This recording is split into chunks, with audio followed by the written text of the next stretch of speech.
This is Stare Down the Bull. I'm your host, Susan Hunt. Around here, we tackle the hard stuff.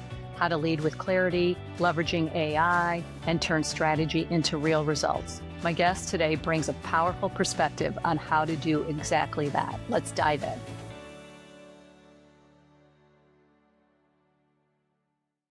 Today, I'm joined by Dr. Judy Spitz, a pioneer in AI and speech recognition, former CIO at Verizon, and founder of Breakthrough Tech, an initiative helping launch careers in computing. We'll talk about Judy's journey from early speech AI labs to the executive suite, what she learned about leadership and innovation, and how she stared down the bull throughout her entire career. Welcome, Judy. Thank you for joining us. It's my great pleasure being here with you, Susan. Thanks for inviting me. Yeah, I always love to chat with Judy Spitz. That's always a good time and a lot of great information. So I'll start out by just asking you, what drew you to AI and the speech labs so early on? I mean, it wasn't even in its infancy when you thought that this was a good idea. So how did you get there? Yeah, it's a great question. And it's one of the aspects of my career arc that I just consider myself to have been incredibly lucky with respect to, maybe being at the right time in the right place and so on. But I actually got my PhD in a field called speech and hearing sciences. And the best way to describe that is we were focused on trying to understand how we as humans came to understand and produce spoken language. And think of it like a branch of cognitive science, visual perception. This was speech perception. And I was incredibly fascinated by it. I still think it's one of the most extraordinary and interesting aspects of cognitive science, how the brain works. And it just so happens that at that time, in that era of the relative early days of applied AI, people were asking the question, how can we get computers to understand spoken language? In fact, that might have been one of the first tasks that was defined as AI in its infancy, because AI itself is defined as getting computers to do something that we think of as uniquely human. Right. And certainly understanding and producing spoken language is something we think of as uniquely human. And so back in those days, the field of AI went about solving that problem by assuming that if we understood how the human brain did that function, then we could get computers, we could program computers to mimic that behavior. So lucky for me, as I was being an academic and doing research in this area, a little known phone company called 9X, which is now known to the world as Verizon, created an artificial intelligence lab in their science and technology division. And who did they go and hire in order to work on this problem of speech recognition? But a bunch of people from academia who understood how humans did this. And so I simply moved a few degrees in a different direction from understanding how humans could do that task to saying, how can we get computers to do it? How can we take what we know about human spoken language and get computers to do the same thing? It was, and I think arguably still is, the most fascinating aspect of AI, because fast forward, I'm either proud or horrified to say 40 years. Yeah. And what are we looking at as the most revolutionary aspect of AI, but something called LLMs? For those folks who don't know what that acronym stands for, it's large language models, which are really decades later how far the field has come from understanding individual words to having a model of language that's so large that it can actually use that model to do much more sophisticated cognitive tasks than just understand what somebody's saying. But it is an evolution of the beginnings that started with speech and language. So I got really lucky that the field I studied had this application in AI, and then have been able to ride that train, if you will, all these years. Yeah.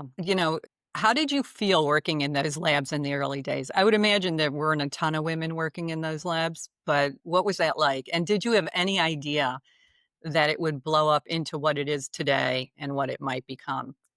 Yeah, it was an incredibly exciting time for a couple of reasons. One was we were in the early stages of this fascinating field called AI, and we all knew it. I mean, I can jump to your last question. No, I don't think people entirely understood where this was going.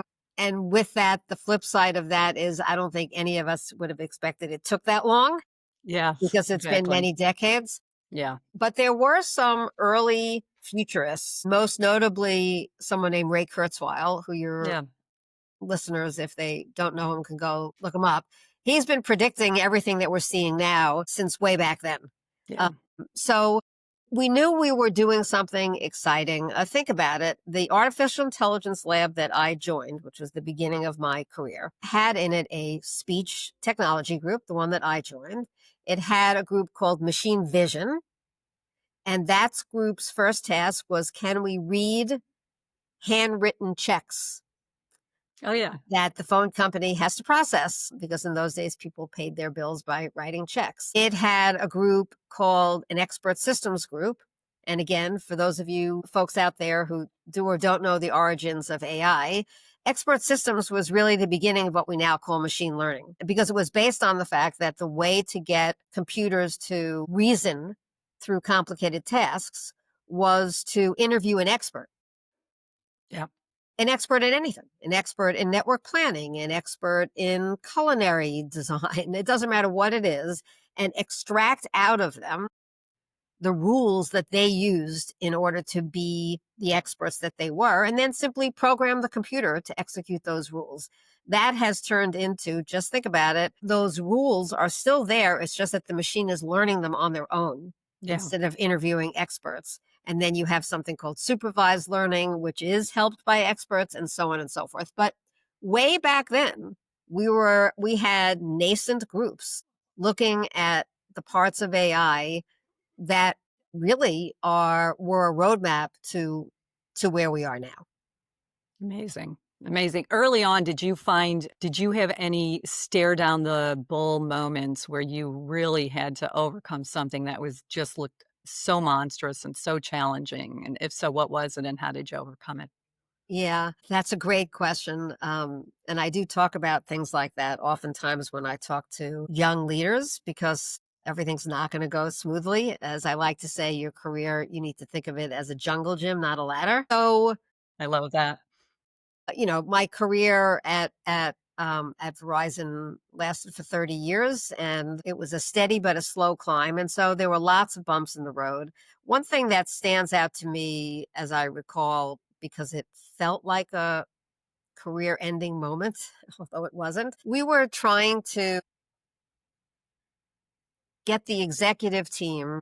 This is a few years into my career. But we were trying to get the executive team to think out of the box in terms of internet enabling, getting the business online. The terminology we used back then is almost comical. We called it e-business, Yep. which basically means a digital corporation, everything online, but we called it e-business. And, moving the company onto the internet, it seems very quaint now. But those ideas were big transformational ideas back then. In order to get our senior executive team to think out of the box, I brought in an outside, very, very edgy consulting company to do a workshop with some of our senior executives that would really put them out of their comfort zone. Well, let me tell you, How did that go? when you're early in your career, deciding that you want to be the champion of putting your senior executive team out of their comfort zone maybe wasn't the smartest thing to do. And it didn't go well. Let's just say that. And I took an entire day out of this team's schedule, and they played along with me, but it did not go well. And I thought, well, it can't get any worse than this. Talk about failing publicly and colossally. I wrote emails apologizing Oh, for wasting their time. And the whole day was torture. I knew it was going badly. I learned a lot by doing that. Obviously, I survived it just fine, but they are I had another version of this where I got promoted in a pretty significant way a few years later, and something was happening with the organization, and I didn't like the way the decision making was happening. And I decided, since I was the new leader of this organization, I was going to write an email to a whole bunch of senior executives and tell them very frankly what I thought en masse in a group about the decision making was political and so on and so forth. I'm sure these folks had never received anything like this in an email. Very fortunately, my boss, who had promoted me to this position, he ran defense with every one of the people who received that email and basically said to them, and then said to me, rookie mistake. And so you're going to make rookie, and I have never forgotten that, because it was a rookie mistake and he could have thrown me under the bus easily. And he didn't. He was like, okay, rookie mistake. So things will happen. We're all rookies at various times, and you have to be able to weather those storms and learn from it and add it to your bag of tricks as you go forward. I'm just going to say that I'm sure both of those groups of people, even though they weren't happy with your behavior, were forced into thinking about what your points were outside of public display, because being that bold and taking those shots, I think is really important. And even if it doesn't turn out the way you think it should, I think it's far more important to at least take them instead of never taking them and just being a wallflower. I got in trouble all the time at work because I was always taking those type of chances. And I say to people that I mentor, the amount of times I got in trouble compared to the amount of times that it actually worked out, it really worked out a lot more than I got in trouble. So yes, it was worth it It's to true. make those kind of mistakes and take those kind of chances. Right. It's also a lesson, Susan, for us as leaders, as we see people coming up behind us, that you have to have your young leaders' backs.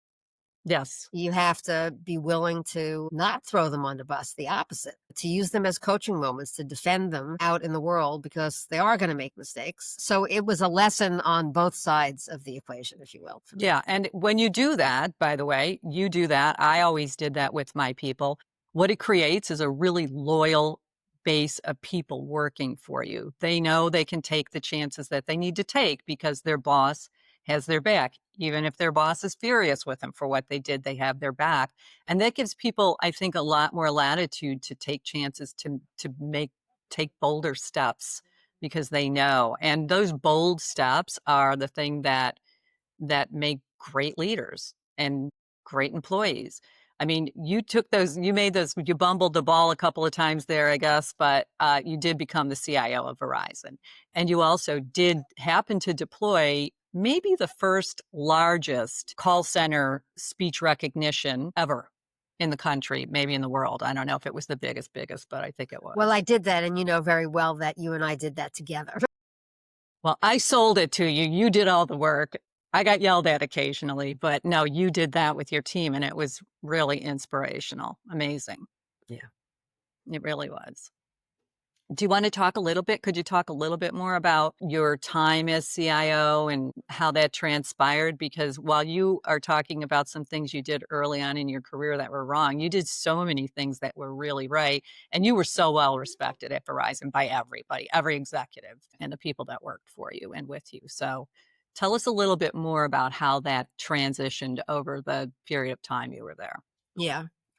Thanks for the compliment. It's nice to say, nice to hear. So, my transition from member of technical staff to CIO took 20 years. So, I mean, I'm proud of it, but I wasn't on a rocket ship. And I think that people need to understand that you have to put Mm, in the time and prove yourself. So, one of the things I think, as I look at groups of years over that career arc, is number one, as I like to say to people, start doing the job that you want to be promoted to, mm, because you have to give people a vision of what you're capable of beyond your just asserting that you can do more than your current job description. right. And that That's means taking really Good advice. That's really good advice for younger That people. means taking risks. And so there were several times where there was an opportunity to raise my hand and say, I'll take on that risky project or I'll take on that thing that allowed people to see me in a role beyond what my current job was. And so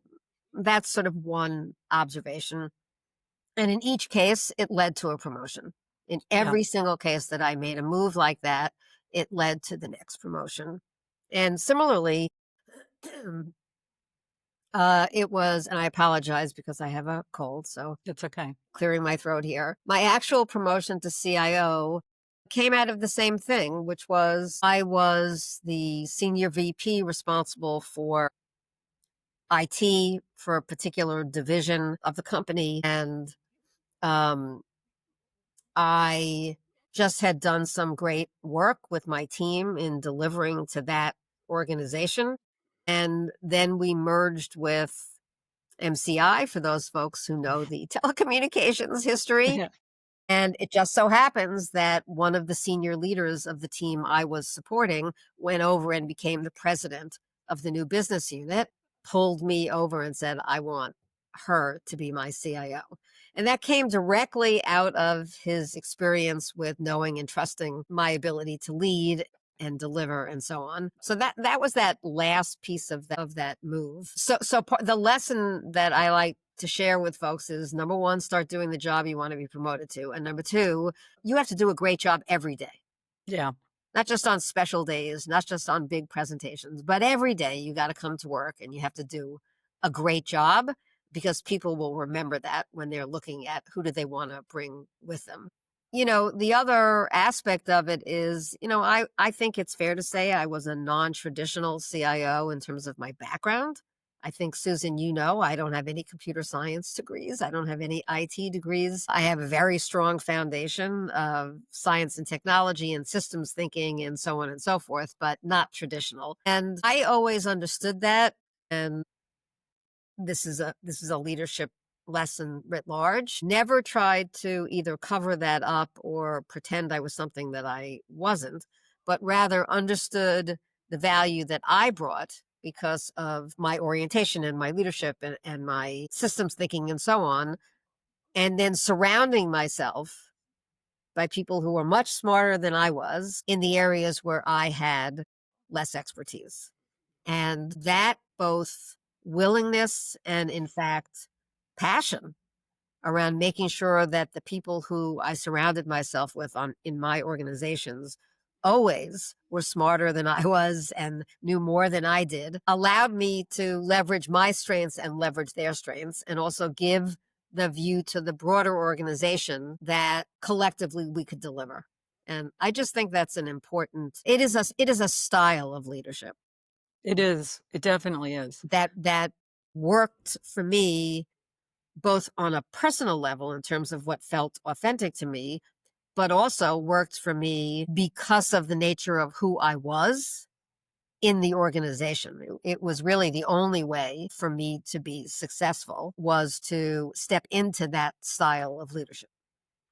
I think the work that you did with regards to deploying the speech recognition in the call center was very unique in the way that you did it because of your understanding of the customer, how that would work, along with your experience in speech and all of that. So that was really, really well done. And while you may not have had the IT background, you had a background that most CTOs that also deployed technology in their companies did not have. And that is a clear understanding of how people think and how speech recognition actually works and why it's gonna be valuable in a certain way rather than a different way.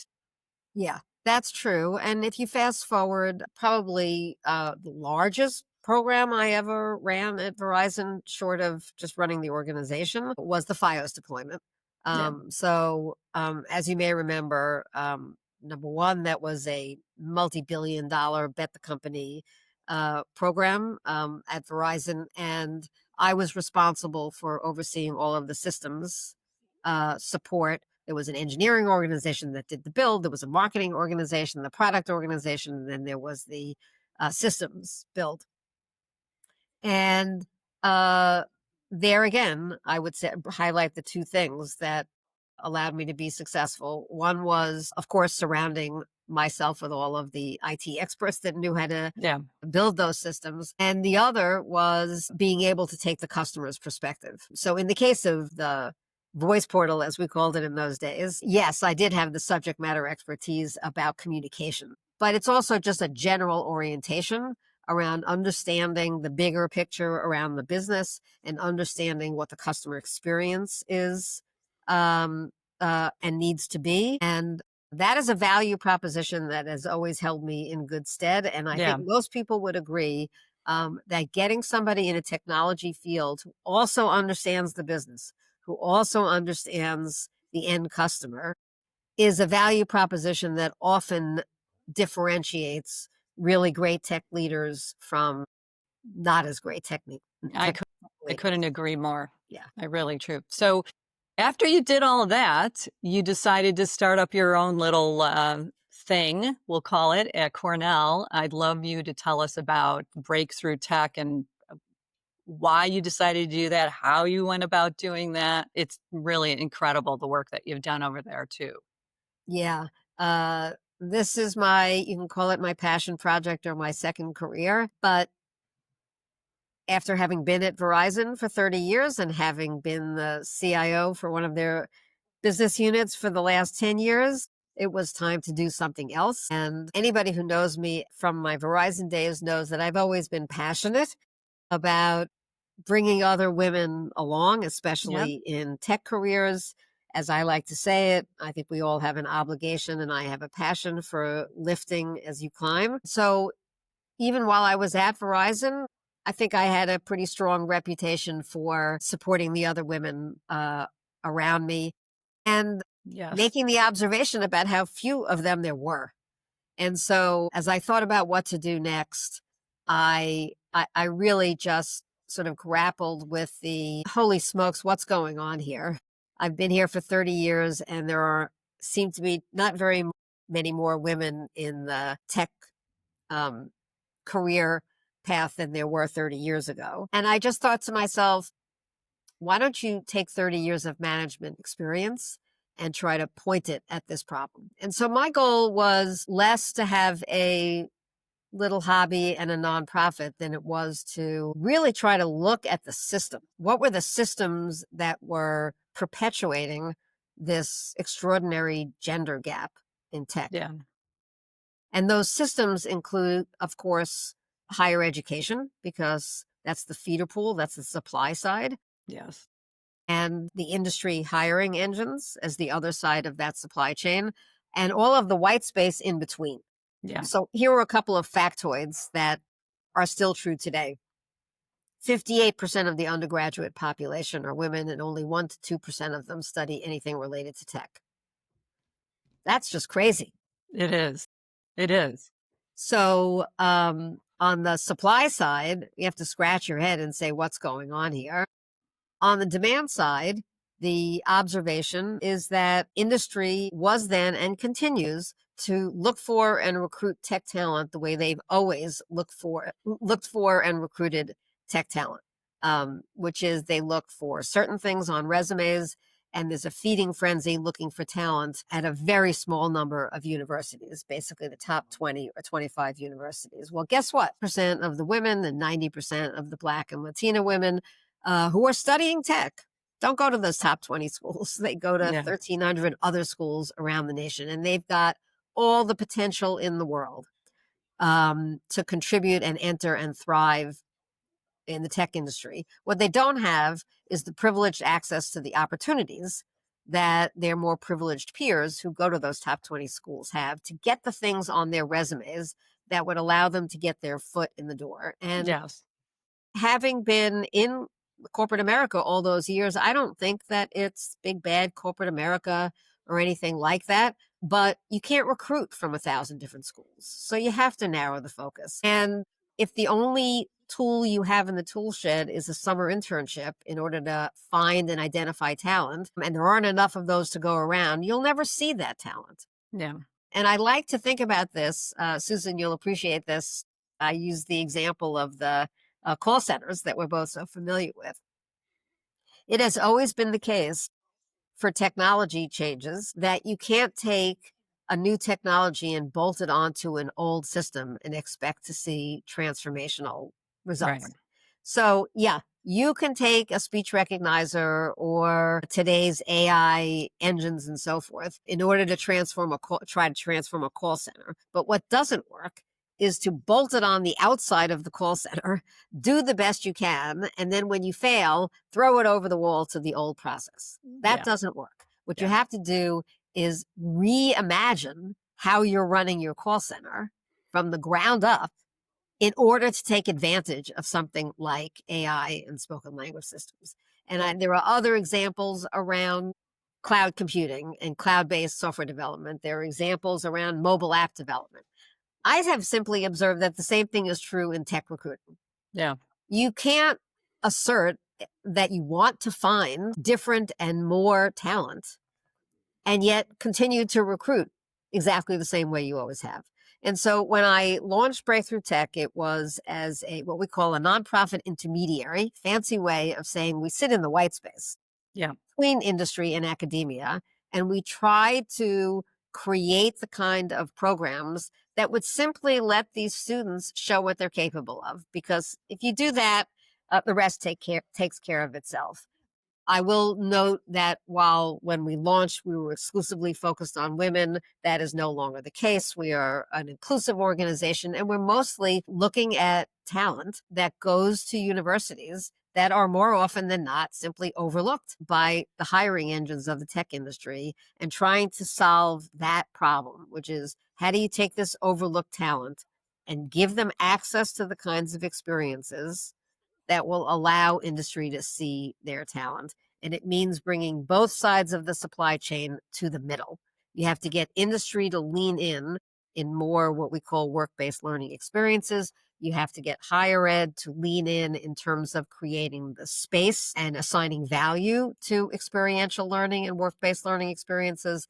And the results are pretty phenomenal. I think you probably know we run now the largest AI talent accelerator in the country with well over 1,000 students each Yep. year. It's amazing. And they're coming from all across the country. This is overlooked talent that is landing jobs right now at a rate of over 80%, and that's in today's market. It's So amazing. we know we can solve this problem, but there's more work to do.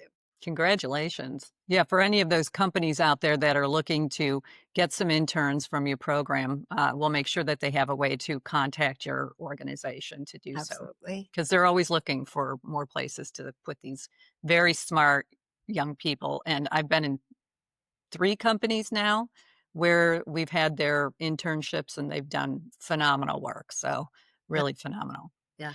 Thank So you. I'm going to take us to, I want to talk to you a little bit about AI ethics and bias and maybe the future because it goes back to that few women in tech has now created an environment that we have a reasonable problem with AI bias if all engineering is done by men or mostly by men.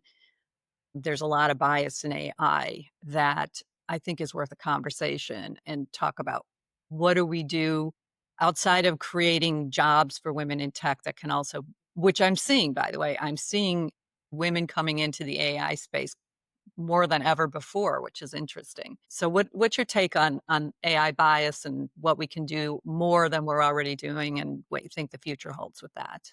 Yeah. I think it's an incredibly important question. I'll simply make the observation that this concern about bias and that how it results in products and services actually predates AI. So, as your listeners may know, the early design of airbags for cars actually injured a lot of women and children. Yeah. Why? Because the dummies that they used in the test labs of the automobile factories were all based on the size and structure of the men in the labs, and therefore the airbag interacts with the person sitting in the seat very differently if the size and structure is a woman or a child. And that's long before anything related to computers or AI. Yeah. Fast forward, you know that the early speech recognition systems did a lousy job of recognizing the female voice, also a lousy job of recognizing accented speech and so on. And all of it comes down to what I describe as the who. meaning it matters who's in the room. Yeah. Who is in the room when these systems are being designed and built and trained and so on. Because when it comes to something like algorithmic bias, for the most part, that can be traced back to what's the training data. Hmm. And the question is who is in the room when the training data sets are selected and being used and asking the hard questions? Who's in there asking whether the data is representative of the population? I'll give you examples that go well beyond gender.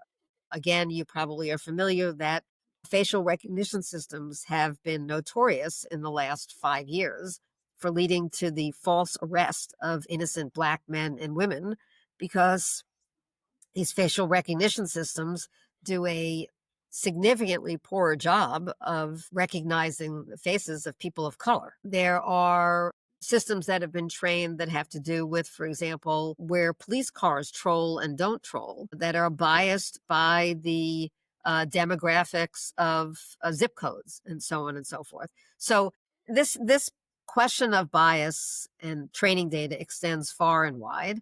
And it also goes to beyond just the bias of the algorithm to questions of fairness. Yeah. Is a false positive the same penalty as a false negative? And for who? Is the outcome of that decision fair? And who is it fair for? And I believe that all of these things we can worry about, and we should worry about policy, worry about governance, worry about regulation. We should worry about and we should do important work in each of those areas.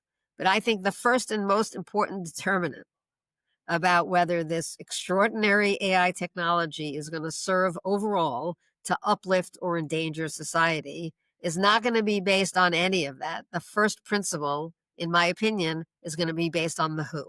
Hmm. Who is in the room? Who's deciding, well, which products should we invest in? Who's deciding what the training data is?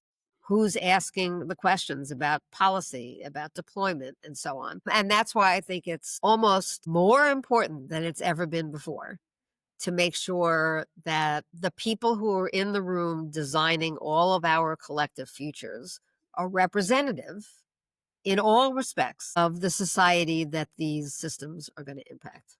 Yeah. And you know for sure they're not right now. That's just not happening, I don't think. I mean, there may be smatterings of people representing parts of the world, but certainly not the entire representation. And that's what I think that's what's a little nerve-wracking. Yeah. And what we do know is that it's not going to happen without intentionality. Yeah.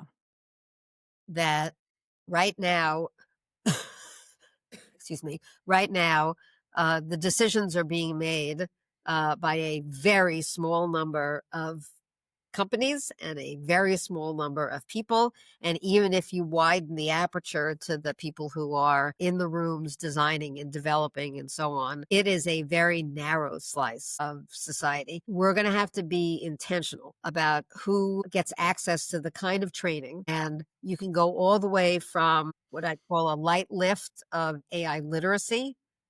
Do you have even a sense of understanding uh, how these systems can and should be used such that when you get into a job, you can be in those rooms and you can be knowledgeable enough. You don't have to be writing the algorithms, but you can be knowledgeable enough to ask the hard questions, all the way down to the people who are actually developing the algorithms. Um, again, your listeners may or may not know, every single algorithm that drives one of these systems is being optimized for something. Right. It can be optimized to minimize false positives. It can be optimized to drive profit. It's being optimized for something.